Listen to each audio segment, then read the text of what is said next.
Every great journey starts with a first step. If you are here, you have made your first step. Hello and welcome to EduBasics online classes. This is Rakesh. This is my profile. I did MTech from IIT Kharagpur and I have got a state first rank in TS Genco exam, and I have got all India ranks 401, 570 and 610 in consecutive years, and I have attended UPSC engineering service interview. Today I am going to take up the analysis of electromagnetic field and theory subject. Electromagnetic field theory. Now let us see this term, electromagnetic field theory. It consists of three terms, electromagnetic and field. First, let us see what is a field. If you place a magnet on a surface, it will have its effect on its surroundings. If you place a needle in its surroundings, the needle experiences a magnetic force towards the magnet in a certain specific direction. The amount of this force is different at different points in this magnet surroundings. So the field is defined as a function which specifies a quantity, in this case magnetic force, everywhere in its surroundings. So if the effect is magnetic effect, it is called magnetic field. If this magnet is replaced by electric charge, the effect will be electric effect, and this field is called electric field. Now if you place a current carrying conductor in magnetic field, it will experience both electric field and magnetic field. So this is called electromagnetic field. Now by placing different charges and different magnets in different fashions, we'll get different combinations, and we'll study the combinations and effects in the subject electromagnetic field theory. This subject involves a lot of vectors like electric field intensity, electric flux density, and magnetic field intensity. This subject involves a lot of vectors. So we'll first see some basics of vectors and then move on to some of the topics. So today's plot of our class is as follows. We'll study some vector algebra, and then we'll see different coordinate systems, and then we'll see the transformation from one coordinate system to another coordinate system. Transformation from one coordinate system to another coordinate system. Let us start with some vector algebra. Different parameters in this electromagnetic field theory can be classified into scalars or vectors. Scalar is that thing which has only magnitude. Examples are temperature, mass, and distance. Vector is that thing which has magnitude as well as direction. The examples are force and displacement. Displacement is a vector and distance is a scalar. Now let us see what is a unit vector. Unit vector is that vector whose magnitude is always unity, and the direction of the unit vector is same as the direction of the original vector. Ax is unit vector in x-axis direction. The magnitude is unity and the direction is the direction of the x-axis. Now let us take a vector OP. Since it is vector, it is represented by magnitude and direction. So magnitude of OP is magnitude of OP, and direction is unit vector. Direction is represented by unit vector A bar OP. So unit vector can be represented by vector divided by the magnitude of the vector. Let us see some properties of the vectors. What is scaling? Scaling is multiplying a vector by a constant. Let us say this is a original vector. If this is multiplied by a constant which is greater than unity, the vector is magnified like this. If this is multiplied by a constant which is less than 1, the vector will be compressed. And if it is multiplied by a constant with a negative sign, the magnitude will be same, but the direction is reversed. Let us see the addition of vectors. Let us take two examples. Let us take two vectors A bar and B bar. To find the addition of these two vectors, we'll use a parallelogram law. The process is that without disturbing the direction of the second vector, that is B bar, join the origin of the second vector to the tip of the first vector A bar. Join the origin of the second vector to the tip of the first vector A bar. And then join the origin of the vector A and tip of the vector B. We'll get the A plus B bar. If there are number of vectors, the process is same. Join the origin of the second vector to the tip of the first vector. Join the origin of this third vector to the tip of the second vector. Join the origin of the fourth vector to the tip of the third vector. So we have joined in the same fashion A bar plus B bar plus C bar plus D bar without disturbing the direction of the vectors. So the resultant is A bar plus B bar plus C bar plus D bar. So now let us move on to different coordinate systems. There are three types of coordinate systems: Cartesian coordinate system, cylindrical coordinate system, and spherical coordinate system. Let us see Cartesian coordinate system. In Cartesian coordinate system, there are three axes x, y, z, which are mutually perpendicular to each other. There are two types of Cartesian coordinate system, right-handed system and left-handed system. If the y-axis is obtained by rotating x-axis by an angle of 90 degrees in anti-clockwise direction, we'll get the right-handed system. If the y-axis is obtained by rotating x-axis through an angle of 90 degrees in clockwise direction, we'll get the left-handed system. In this EMFT subject, we'll mostly use the right-handed system. Now, let us take a arbitrary point in this Cartesian coordinate system. It looks like this. Point B is ABC. What are this ABC represents? Point B is at a distance of A units on the x-axis and B units on the y-axis and C units on the z-axis from the origin. So point B, arbitrary point B, ABC means x is at A units, y is at B units, and z is at C units. Now this x is equals to A represents a plane which is perpendicular to x-axis and parallel to YZ plane. Y is equals to B represents again a plane which is perpendicular to y-axis and parallel to XZ plane. Similarly, Z is equals to C represents a plane which is perpendicular to Z-axis and parallel to XY plane. So the point P is ABC. The position vector of point P can be written as OP bar. Position vector can be obtained by joining the origin and the point P. This is the position vector OP bar. OP bar can be written as AX bar, B AY bar, C AZ bar, whereas AX, AY, AZ are the unit vectors along the directions x-axis, y-axis, and z-axis. So this is the position vector. Now let us take differential lengths in x-axis and y-axis and z-axis. Let us take a point P is ABC. Let us move this point through a smaller distances dx units along the x direction, dy units along the y direction, and dz units along the z direction. So this is dx, this is original point P. This is moved through dx units along x direction, dy units along y direction, and dz units along the z direction. So now the new point is point P dash. So the point P is moved from P to P dash. This length is called differential length, dl bar. Dl bar vector can be written as dx units moved along ax direction, dy units moved along ay direction, dz units moved along az direction. Let us look at the differential surface vector normal to the x-axis, normal to y-axis, and normal to the z-axis. To find the differential surface vector normal to x-axis, we have to leave the differential length in x direction and take the product of the differential lengths in other two directions. To find the dsx, leave x differential length and find the product of other two lengths, that is dy and dz. dy dz. The direction of this differential surface vector will be ax. Similarly, differential surface vector normal to y-axis is dx dz ay bar. Differential surface vector normal to z-axis is dx dy az bar. Similarly, differential volume dV is obtained by multiplying all the differential lengths in all three directions, dx dy dz, that is dx dy dz. Now let us move on to the cylindrical coordinate system. Cylindrical coordinate system is characterized by three planes. One is a cylinder of radius r. The other is a constant plane, that is z is equals to constant. The third surface is a half plane perpendicular to xy plane and making an angle pi with respect to xz plane. We'll see how this surfaces looks like.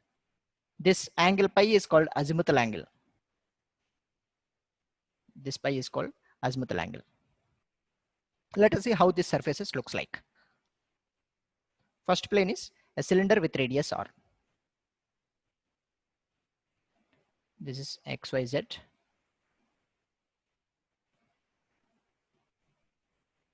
This is a cylinder with radius R. This is the first surface, cylinder with radius R. Second surface is Z is equals to constant plane. Z is equals to constant plane. This is x-axis, y-axis, z-axis. We are using a right-handed system, x-axis, y-axis, and z-axis. Z is equals to constant plane is parallel to the xy plane.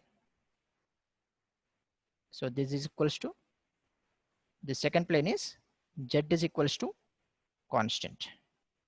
And the third plane is a half plane perpendicular to xy plane, half plane perpendicular to xy plane, and making an angle pi with respect to xz plane.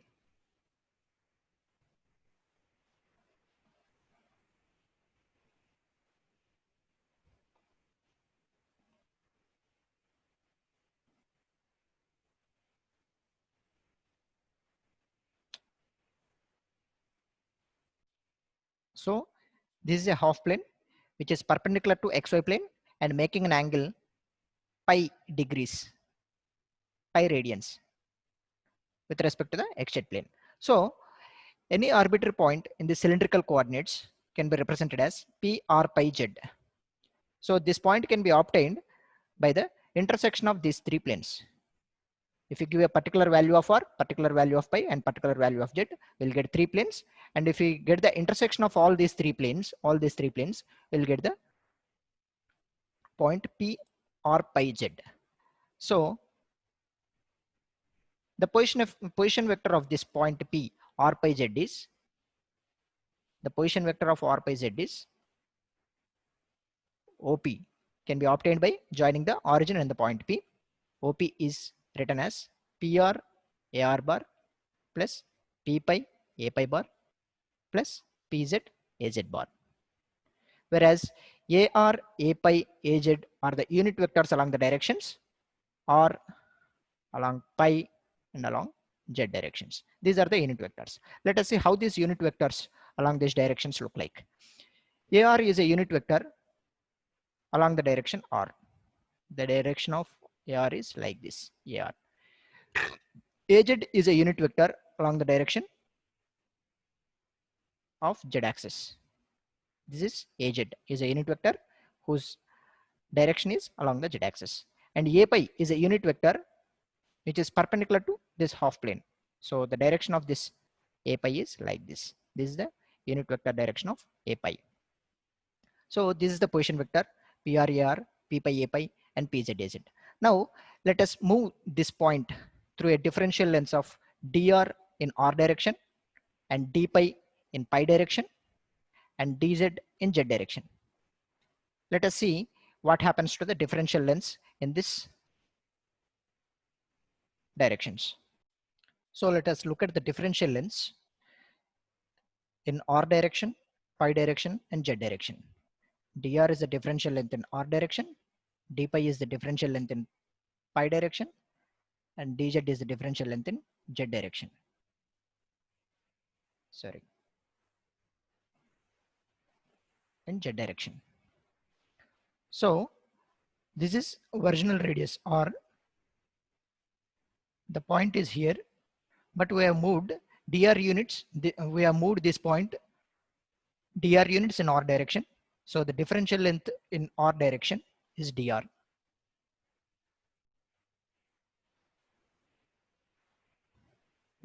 We are seeing the differential lengths. We are seeing the differential lengths. In r direction, the length is dr. In pi direction, the differential length is this much. Original angle is pi. Now we have moved d pi units further. So the vector is now moved d pi units away from the original vector. So original vector is this, moved vector is this. It has moved by an angle of d pi degrees. So the differential length in pi direction is this much. This is an arc with radius r and angle d pi. So the differential length, this differential length will be r d pi. So The differential length in pi direction is r d pi. Similarly, we have moved dz units along z direction. So the differential length in z direction is dz. Once we obtain the differential lengths, we can see the differential surface vectors along the different directions. ds r is a differential surface vector which is perpendicular to the r direction. To find the differential surface vector perpendicular to the r direction, we have to leave the differential length of r direction and take the multiplication of other two differential lengths. So take the multiplication of these two, we'll get r d pi dz. This is the differential surface vector which is perpendicular to the r direction. Similarly, differential surface vector perpendicular to the pi direction is, we have to leave the pi direction differential length and take the multiplication of other two, that is dr dz, and the direction is a pi. Similarly, differential surface vector perpendicular to the z axis is, we have to leave the dz length and take the multiplication of other two, r dr d pi az. We'll see the application of these differential surfaces and differential lengths in later parts of the subject. So let us look at the differential volume. dV is taking the dV can be obtained by taking the multiplication of all differential lengths in all directions, that is dr r d pi and dz. So the differential volume is r dr d pi dz. Now let us look at the conversion of a point in cylindrical coordinates into the rectangular coordinates. Let us take a point P r pi z. We get the position vector by joining it to the origin. OP is the position vector of point P. Now let us take the projection of this point P on the xy plane.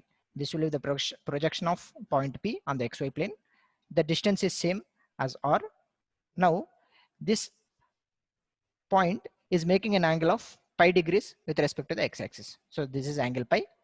So the component on the x-axis is, this is r and this is angle pi. So the component along x direction is r cos pi and the component along y direction is r sin pi.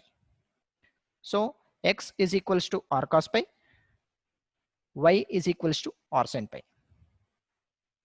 And the point is at a distance of z units along the z direction. So z is z only. So if we know r, pi and z, we get the Cartesian equivalent xyz as follows. It is nothing but r cos pi, r sin pi and z. Similarly, if we know xyz, we can find the r pi z also, whereas r is equals to under root of x square plus y square, pi is equals to, take the ratio of x and y by x, tan pi is equals to y by x. So pi is equals to tan inverse y by x and z is equals to z. While finding pi, we have to look at the angle of pi. To find the angle of pi, we have to look at the signatures of x and y coordinates. If x is positive, y is positive. If x is positive, y is positive, both are positive, the angle pi must be in the first quadrant, that is, it must be between 0 to 90. If x is negative and y is positive, the pi must be between 90 and 180. If x is negative and y is also negative, the pi must be between 180 degrees and 270 degrees. If x is positive but y is negative, the pi must be between 270 degrees and 360 degrees. So we have to keep this in mind while taking the inverse tangent of the y by x. Now let us go for the spherical coordinate system. Let us go for the spherical coordinate system. Spherical coordinate system is characterized similarly by three planes, similar to the cylindrical coordinate system. Spherical coordinate system is also characterized by three surfaces, that is three planes. One is a sphere of radius r, a sphere of radius r. The second one is a cone with its apex at origin, and the axis along the z axis, and making an half angle theta with the z axis. The third plane is similar to the cylindrical coordinate system.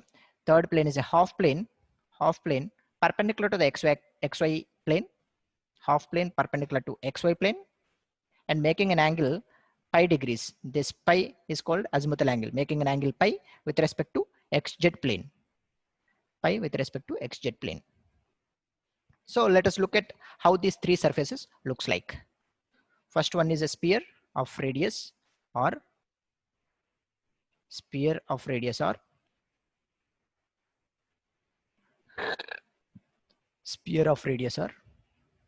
This is the first surface. Second one is a cone with its apex at origin and axis as z axis. This is the axis as z axis, and making an half angle theta, with respect to z axis. This is x axis, this is y axis, and this is z axis. This is a cone with half angle theta. Now the third plane is a half plane perpendicular to xy plane and making an angle of pi degrees with respect to xz plane. So this is a half plane. Making an angle of pi degrees with respect to xz plane. Third surface is half plane. Now r varies from 0 to infinity, whereas theta is a half angle, so theta varies from 0 to pi. Pi varies from 0 to 2 pi. Now an arbitrary point in spherical coordinate system P is written as r pi z. This can be obtained by taking intersection of all these three planes.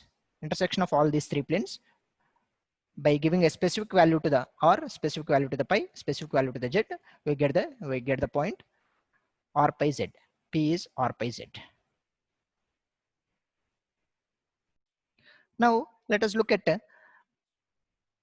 base vectors in directions r, theta, and pi. That is unit vectors along these directions. Unit vector along r direction is like this. AR is a unit vector along r direction. Unit vector along theta is tangent to this cone. A theta is a unit vector along the direction theta. And unit vector along pi direction is perpendicular to this plane. This is A pi is a unit vector along pi direction. Now let us move this point through a differential lens dr, d pi, dz in r pi z directions. Let us see what happens to the differential lens. Excuse me. Now let us look at the differential lens in r and theta and pi directions.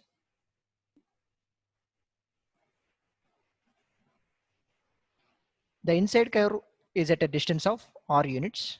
And it is at an angle of theta degrees. The outside curve is at a distance of r plus dr.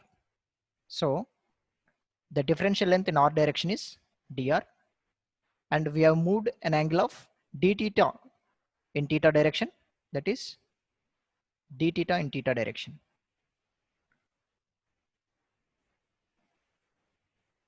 This is d theta, and we have moved an angle of d pi in pi direction. So initially it is at an angle of pi. Now we have moved through an angle of pi plus d pi.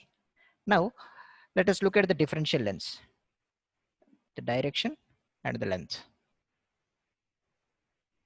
In r direction, the differential length is dr. In theta direction, the differential length is this. This is the differential length in theta direction. This length is an arc with radius r and angle as d theta. So the differential length will be r d theta. Arc length will be radius into angle. So r d theta. Differential length in pi direction is r sin theta d pi. Let us see how. R sin theta d pi. So the point is here, r pi z, point is here. Now let us take the projection of this point P on the xy plane. Let us take this projection. This point is making an angle of theta with respect to z axis. So this length will be r cos theta, and the projection on the xy plane will become r sin theta. So this length is r sin theta, r sin theta. So now we want the arc length in pi direction. So this is the arc length that we want in pi direction. So this arc length is the arc with radius r and angle as d pi. This radius is r sin theta. So the arc length is r sin theta and d pi. Arc length is radius and angle r sin theta d pi. So we will see differential surface vectors. So the differential length in r direction is dr, theta direction is r d theta, and pi direction is r sin theta d pi. R sin theta d pi. We have seen how this r sin theta d pi comes, because the differential length in pi direction is this arc. This arc length is nothing but radius into angle. This angle is d theta. This radius is r sin theta. R sin theta. R sin theta is a radius and angle is a d pi. So the differential length in pi direction is r sin theta d pi. So to find the differential lengths, to find the differential surface vectors along the r direction, leave the differential length in r direction and take the product of other two differential lengths, that is r theta and r sin theta d pi. So the differential surface vector is r square sin theta d theta d pi. Similarly, differential surface vector normal to theta direction is leave this differential length and take the product of other two, that is r sin theta dr d pi. Similarly, differential surface vector normal to pi direction is leave the pi direction differential length and take the multiplication of other two directions, that is r dr d theta. Direction of this is ar, direction of this is a theta, and direction of this is a pi. These are the differential surface vectors. The differential volume can be obtained by multiplying the all three differential lengths, that is dr, r d theta, and r sin theta d pi. That is r square dr d theta d pi, r square sin theta dr d theta d pi. This is the differential volume.